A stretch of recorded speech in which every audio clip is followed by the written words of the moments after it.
Hello everyone, क्या हाल चाल। Welcome to my channel. So guys, एक इम्पॉर्टेंट अपडेट है आप सबके लिए। इतना इम्पॉर्टेंट था कि मुझे गाड़ी साइड में रोक के आपके लिए वीडियो बनानी पड़ी। तो बेसिकली अभी एक नोटिफिकेशन आया है जिसमें ये बताया गया है कि जो जेई 2024 और जेई 2025 का एग्जाम था जिसको एनटीए कंडक्ट कराती थी, अब वो एग्जाम एनटीए कंडक्ट नहीं कराएगी। तो कौन कराएगा सर वो एग्जाम? तो वो एग्जाम एक बोर्ड बनाया गया है जिसका नाम दिया है जेई एपेक्स बोर्ड। वो जेई एपेक्स बोर्ड वो एग्जाम कंडक्ट कराएगी।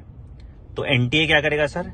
एनटीए को कहा गया है कि एनटीए बैकएंड सपोर्ट टेक वाला जो चीज है, फॉर्म सबमिशन, फॉर्म भरना और एनआईसी की मदद लेके एनटीए सिर्फ ये वाला काम करेगा। मतलब पेपर कौन बनाएगा?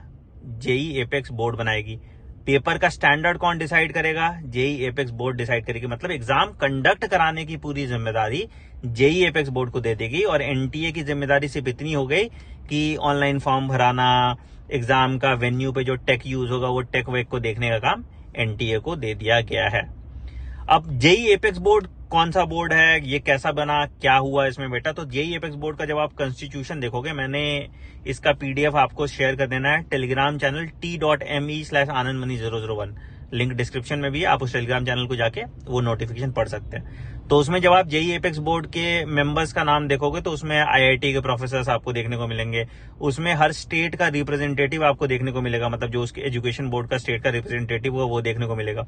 और उसमें आपको सीबीएसई के मेंबर्स भी देखने को मिल जाएंगे।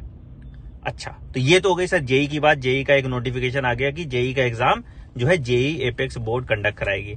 अब बोलोगे सर ठीक है, मेनू की मतलब मुझे क्या फर्क पड़ता है, मैं तो नीट एस्पायरेंट हूं, तो नीट का एग्जाम तो एनटीए कंडक्ट करा रहा है ना। तो बेटा अब इस पे थोड़ा क्वेश्चन मार्क आ गया है कि क्या नीट का भी एग्जाम एनटीए ही कंडक्ट कराएगा। रीजन क्यों? क्योंकि पहले एनटीए ने नोटिफिकेशन निकाला था जेई के लिए भी, सीयूईटी के लिए भी और नीट के लिए भी। तो हमें लगा था कि नीट का एग्जाम जो है वो एनटीए कंडक्ट कराएगा। बट अब बहुत ज्यादा प्रोबेबिलिटी हो सकता है कि नीट का एग्जाम भी एनटीए कंडक्ट ना कराए। तो कौन कंडक्ट करा सकता है सर? तो हो सकता है कि एक बोर्ड जैसे जेई एपेक्स बोर्ड बनाए वैसे ही नीट के लिए एक बोर्ड बन जाए। ठीक है, क्योंकि जेई में तो सोचो कितने कम लोग ही हैं, कितने कम एस्पायरेंट्स ही होते हैं। नीट में तो बहुत सारे एस्पायरेंट्स हैं। तो देर इज अ पॉसिबिलिटी कि एनएमसी के अंतर्गत एक बोर्ड बन जाए और उसमें एम्स के डायरेक्टर हो सकते हैं, एम्स के रिप्रेजेंटेटिव हो सकते हैं, सीबीएसई के रिप्रेजेंटेटिव हो सकते हैं और मेंबर स्टेट्स के भी एजुकेशन बोर्ड के रिप्रेजेंटेटिव हो सकते हैं। और गाइडलाइन एनएमसी देगी और एनएमसी के अंतर्गत ये बोर्ड आपके लिए क्वेश्चन बनाएगा। अब इसका इम्पैक्ट क्या होगा बेटा आपके एग्जाम पे? तो सिंपल सा चीज है बेटा, देखो 2-3 चीज आपको बिल्कुल अपने दिमाग में बैठा के रखनी है। क्या? पेपर आपका जो है वो एनसीईआरटी से ही आएगा, तो उसमें आपको दिमाग लगाने की कोई जरूरत नहीं है।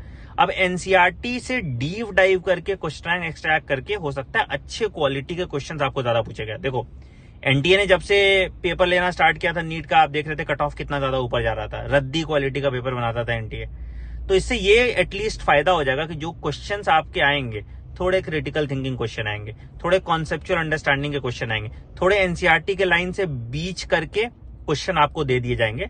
ठीक है, तो आपके लिए ऑल इन ऑल ये अच्छी ही खबर होगी अगर एनटीए पेपर नहीं बनाता है, क्योंकि आपका थोड़ा दिमाग का इस्तेमाल होगा और eventually the probability of you getting selected will be higher, क्योंकि कट ऑफ थोड़ा नीचे आएगा अगर पेपर का स्टैंडर्ड थोड़ा इंप्रूव होता है। तो पेपर डिफिकल्ट बनना ये अच्छी खबर है, इसको बुरी खबर की तरह मत लेना।